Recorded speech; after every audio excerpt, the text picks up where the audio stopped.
something that's only available in a secret dusty corner where you've already got to know where you're looking isn't accessible. The community deserves better than that. Mm-hmm. And we all deserve to have access to this history, no matter who you are and what your interest in Rockford is. Mm-hmm. Their accomplishment deserves to be celebrated. Their struggles deserve to be known. Mm-hmm. And, this book is part of celebrating their stories, their voices, their joys, and their difficulties. How can we learn from the past if we don't know it, if we can't find it?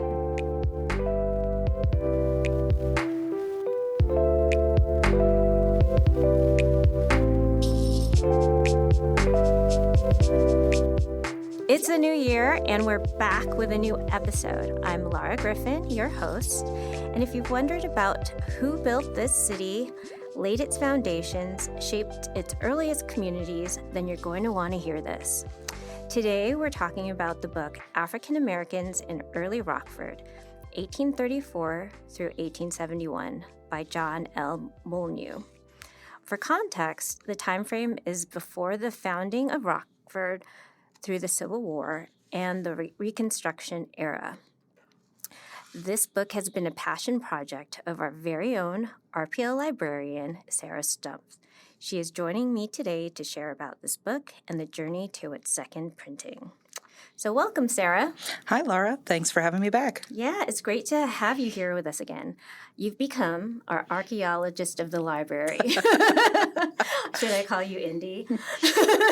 I at no point in this book project did I have to lift up a statue and try to put something else on top of it or run away from any large rolling boulders. But yeah, the first thing you introduced to me was the 1491 Bible. Oh, yeah. The 45-star flag. And now we're here at this book, which was printed in 2000, but is like a lot of history, 150 years. So you are always finding these hidden treasures in our stacks. Yeah, that I have sort of stumbled into a niche, haven't I? It's called Sarah found a weird old thing, and then down the rabbit hole we went. Yes. So tell us about how you came across this book.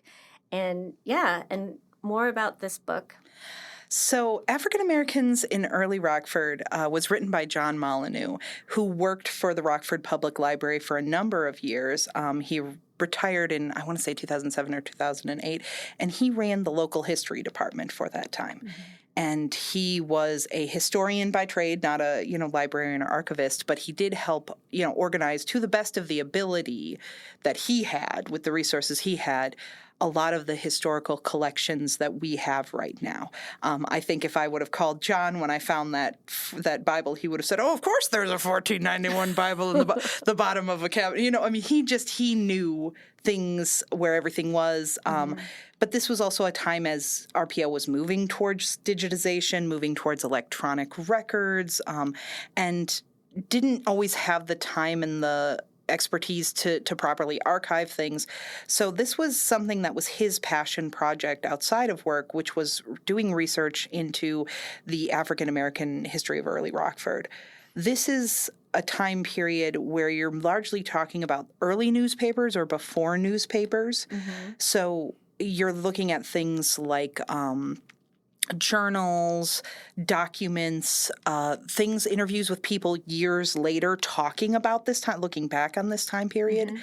But he worked in the local history room in a time where it was becoming easier to find more Black history, but it was all later. It was Civil Rights era Black history. It was World War I or World War II Black history. Finding these earliest Black settlers and how they built the earliest parts of Rockford was really a challenge, and he started doing that research, and that turned into this book. From talking with John about this in the last year as we've worked on this project, he wrote the book, and he wanted the proceeds to benefit the library. So he approached, at the time the library director was Joel Rosenfield, that was his name, and approached him, and they basically turned his, at the time, I believe it was a typewriter-written, version into...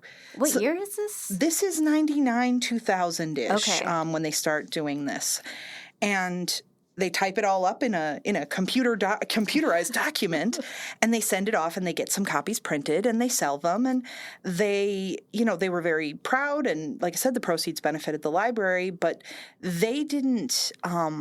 make long-term plans for this. They really treated it like it was a thing they did once and then they were done. And what has happened is, because this is the only book that really has so much of this history and so much of this information in it, it became sort of this weird, rare treasure. I mean, they only printed a couple hundred. I want to say maybe 300 copies were printed. And when they were gone, to the point where we have 2, I believe, in the local history room archives that are in pristine, beautiful condition. And we were left with 3 that we would circulate to the public, and they look terrible. They're held together with tape. I mean, we used to have a 4th, but the pages all fell out. Okay. This was just something where even we, as the people who had facilitated the publishing of it, couldn't get more copies of it. And what we saw over the years was community interest.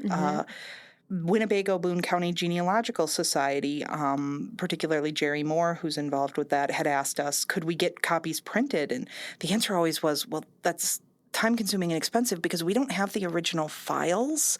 Whatever was typed up in the late 90s, early 2000s is long gone. Wow. We just didn't have it. And there was a cost barrier to, we would have to then remake it, reformat the whole thing, then pay the printing costs, and there was no shakeout on that. But we had been asked several times over the years. And when I came into this position in 2022, working with adult materials, I believe it was Jean Lithgow who sort of casually said to me, oh, we printed a book once. It's that book. And I was like, that book that everyone always is asking if they can get more copies of? I mean, we'd had a pastor reach out in, I want to say 22 or 23. He wanted to do a book club, wanted to know if he could borrow 10 copies from us. And we had to say, we don't have 10 copies that we could even loan you, man. Yeah. I mean, we've got a couple, and the condition of some of them is pretty shoddy. But because this was the only source of this history, and because RPL had been so involved in its initial printing, I think there was definitely an interest in how do we preserve and encourage and bring it back and share it more. But just, so how are we going to do that? Yeah. I love that it was like the community really wanting it and like saw it as an important like piece of history. I mean, my former boss, Alan Dady, had these emails. I have a handful of them that he forwarded to me over the years, asking about it But yeah, these were things people would reach out to Alan or would talk to former library directors or library board members about. This was something that people wanted and wanted more wider distribution of. We just didn't have it at the time. And so, putting together a project to just, let's just spitball. How much would it cost? Yeah. Well, how did it come? Like, I remember last year you were like, oh, look at this book. And I'm like, yeah, that's cool. And she's like, and you were like, I'm going to see about getting it. I'm going to fall down a rabbit hole, And people. I was like, okay. But it happened a lot sooner than I thought it would. I had this, because it had been published in 2000, I had this mental, we're going to do a 25th anniversary edition. And, it's technically 2026 before it gets in your hands. But in my mind, it's still that 25th anniversary edition. What happened was, we reached out to Jerry Moore at Winnebago Boone County Genealogical Society. He was able to donate some money. The Rockford Historical Society was willing to donate some money, and the Rockford Public Library Foundation was willing to donate some money because it's the initial startup cost. And once we had some funds secured, it was like, okay, well, let's do this. Let's make a full digital manuscript with this, which is something I'm not qualified to do remotely, which is how I ended up going to visit Dave Peterson at Mays Books. Okay, because I knew he was involved in publishing local authors and local, things. Like, Dave, how do you make a book? I mean, I buy books. I deal with the end product. I don't deal with their birth and creation. How do you do this thing? And it became clear that Dave and Mays were the people to work with, that they had experience with editing, layout, format, getting graphic artists, printers. Because he was doing this, we ended up, working with them on the logistics of, okay, how do we want this? We want to do this. How do we get it made? And so I've spent the last few months copy editing. We took scans of the book, the copy that was falling apart in pages in our hands.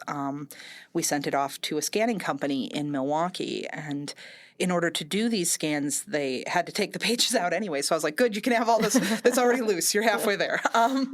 But they were able to create scans. So we were able to recreate the book without physically having to just have someone sit there and retype the all 150-some pages. Wow. Yeah. And then how do you lay it out in a professional way? How do you make a new cover? And how do you treat this really like a book? Something that was important to me as a professional who works with books is I wanted this to have lasting staying power, because what we were seeing from the community is that the demand was there and the interest was there. Right. The product just wasn't there. I mean, it's a story that needs to be told. Absolutely. And we live in this world where it is harder and harder sometimes to easily find those histories, particularly of people who have been marginalized. One of the reasons that it's hard to find this history is because these weren't necessarily the people who left elaborate journals or who were interviewed in the early newspapers or who were founders of early newspapers.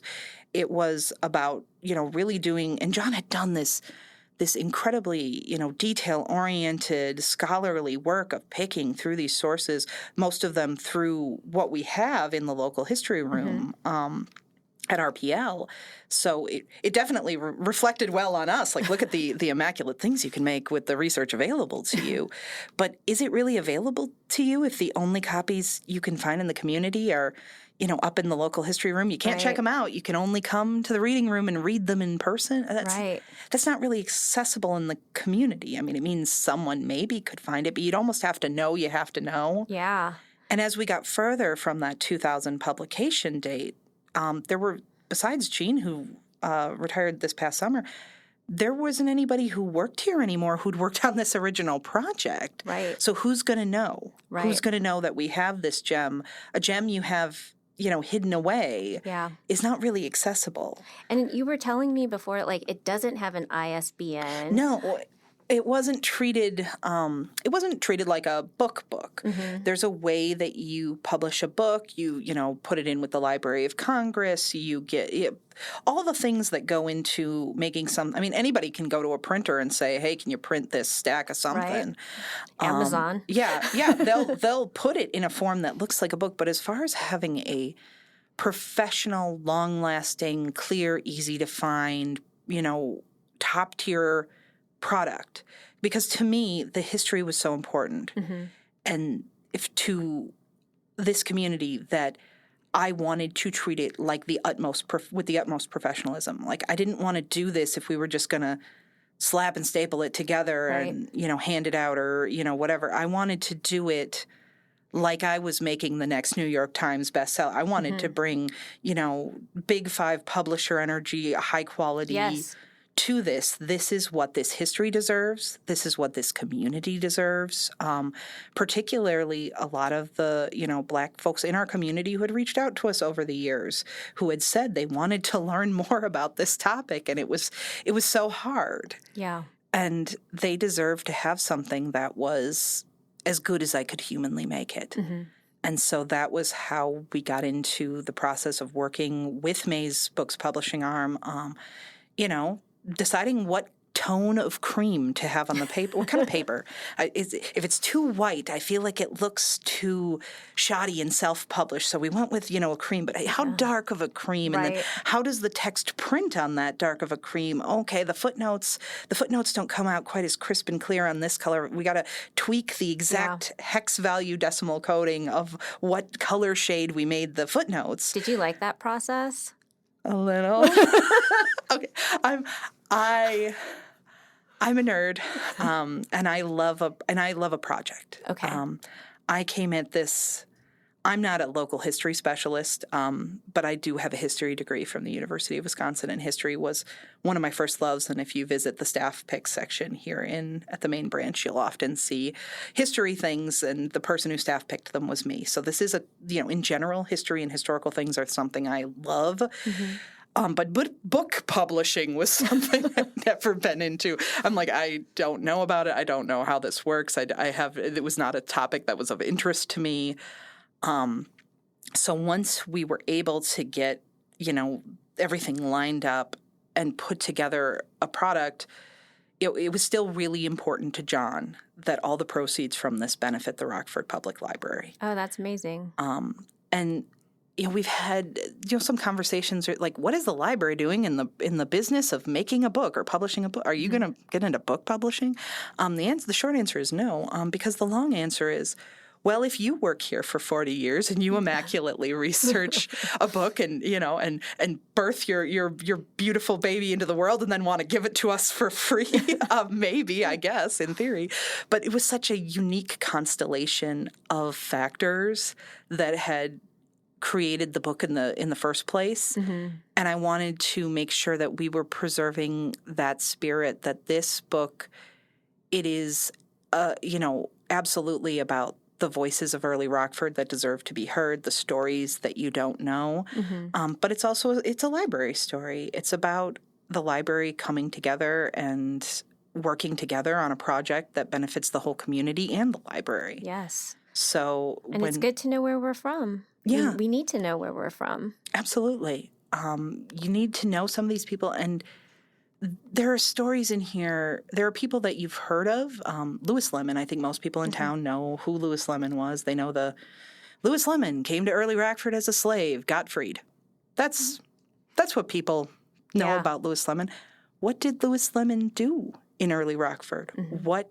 How did he get freed? What was his relationship with the man who owned him? Yeah. How do you legally free someone in a territory area where there are no courthouses you can't electronically file those documents with the court? Right. And the city didn't even exist. The city doesn't exist. How do you document that? And he was like one of the founding. Yeah, he was one of the earliest settlers when they decided the man who owned him, Germanicus Kent, had come through with an expedition and sort of seen the area, I believe, a year earlier, and he owned Lewis Lemon at that time, and then brought him out here with an agreement to earn his freedom. And so the work he did in Early Rockford, it's not just like, oh, he was a guy and he moved here and then he was free. It was like, no, the work he did here in Rockford, the manual labor he did a lot. He did a lot of cooking for people. They, that would come through the area and stay with the Kent family, early settlers and explorers and things like that. Who was feeding them? Lewis Lemon. Those people don't eat if Lewis Lemon isn't here. How is he going about his time? Okay, now he's freed. He has worked off this debt with this deal that he has made with Mr. Kent, and it is concluded. What does he do afterwards? In town? Where does he go? Right. He didn't stay with the Kent family. He went and he ended up living with a guy named Isaac Wilson, who was Rockford's second black resident. Okay. And the things that he did with his time and for the community, before there even really was a community to speak of, I mean, you really got to think this is, I don't know, 15, 20 guys living in the woods. Yeah. This is a very small group of people. Yeah. And even log cabin era. Log cabins, hunting for your food, fishing for your food, rationing out deliveries and supply trains and, trying to figure out the realities of hard living. And so most people don't know anything about that. They just know this like 2-sentence, Lewis Lemon, early founder, was a slave, then got freed. Yeah. And there's so much to know about him. And also, okay, so you've got Lewis Lemon and Isaac Wilson, who are the first two black residents, in air quote, not like this is a town you can reside. Right. The first two people who are living in the woods. And then you start, as the town starts to build up, you do have Black families coming. You have the Williams family coming. You have Reuben Armstrong, who opens a Black barber shop. He's a surgeon barber. So he's going to cut your hair or anything else you might need cut at this era. And the small businesses that they built, most of them on State Street, in the early versions of State Street, you can see their businesses grow. You can see their families grow. They have kids here. Okay. They marry or sometimes come with wives or sometimes, know people or bring women in.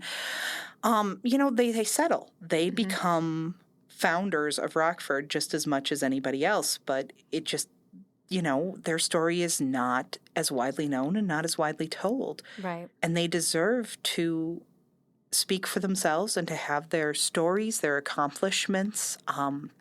Reuben Armstrong and several of them were Civil War veterans. You've got the story of one of the Williams, James Williams, who saves a man who's a Black man from Rockford, who saves a white man from Rockford, and they get together every year until they die. On the date of the day that, that they saved, he saved his life. Black Jim, White Jim, the two Jims. They're known as the two Jims.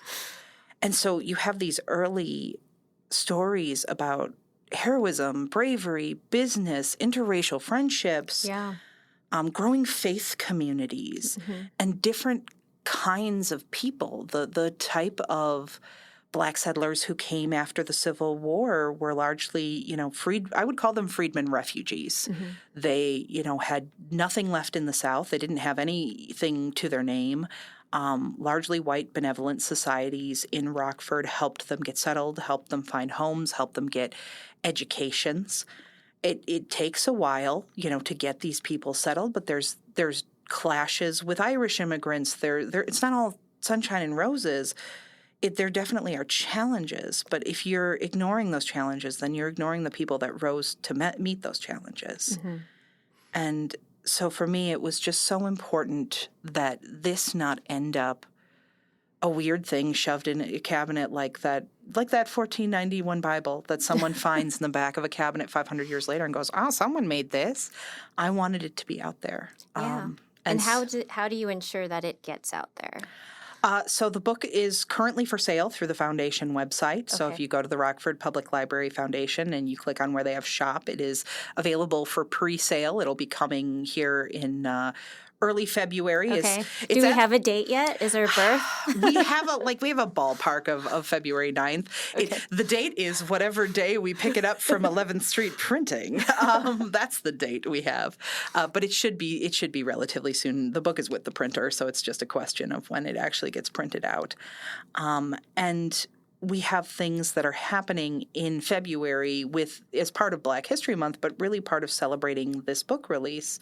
We are going to have a display in the gallery of some of the photographs of people that are on the covers of the book, and it's going to highlight some of the stories, like some of the things I was talking about, Lewis Lemon, Reuben Armstrong, early Black veterans, labor, educational desegregation, what it was to be, who was the first Black person to graduate from a Rockford high school, who was the first, Black woman, who was the second. These early families, they were trailblazers in so many ways. They were a million firsts for us. Wow. And so we're going to have a little bit of a historical display downtown in the main location where people can come and learn about some of these people. It'll be up by February 1st. I'm working on it. Yeah. And then we're having an event, sort of a book kickoff lecture about the African Americans of early Rockford, and that's going to be February 17th. At the Nordlof at 6 p.m. Yep. And John's going to be there, John Molyneaux, who is, still alive and with us. He doesn't work with us here at RPL. He's been enjoying his retirement for, a number of years. Yeah. But we're going to have John be there, as well as Amanda Becker from Rockford Historical Association. She is also a history teacher at Auburn High School who has taught local Black Rockford history as part of her history classes to Rockford students. Skip Gilbert, who is a pastor and history educator who's taught at RVC in Rockford College about history, particularly Black history. And we're going to talk about some of these interesting people in this book and some of the things that they accomplished, some of the stories you might not know. If you'd like to come to the event and purchase a book, and you're certainly welcome. If you'd like to come to the event and purchase nothing and just learn, we're happy to have you as well. It's like our own little party to celebrate what we've done here. That will be like a great conversation. I'm really looking forward to it. John and Amanda has been his protege, John's protege. So they know each other very well. And then Skip is just a very entertaining, educator. The three of them are I think it's going to be a blast. They're going to really bring something that is educational and so important to meet this moment, but also a good time. Yeah. And we're really hoping that now that we have this all set up, it isn't something that gets shoved in a dusty corner. Mm-hmm. I mean, if you're asking me what is Sarah's dream for this book that I spent so many hours. What is your dream, Sarah? What is my dream, Sarah? It is that, there's a copy at your church, or your pastor read it, or your book club read it, mm-hmm. or, you saw a copy at your grandma's house last time you were there, or a friend mentioned it to you, and then you can get it. You mm-hmm. can find it in town. And if we run out of copies, we'll just print more. Yeah. It won't be something that sort of got fallen into a black hole and got squirreled away in a corner of a library.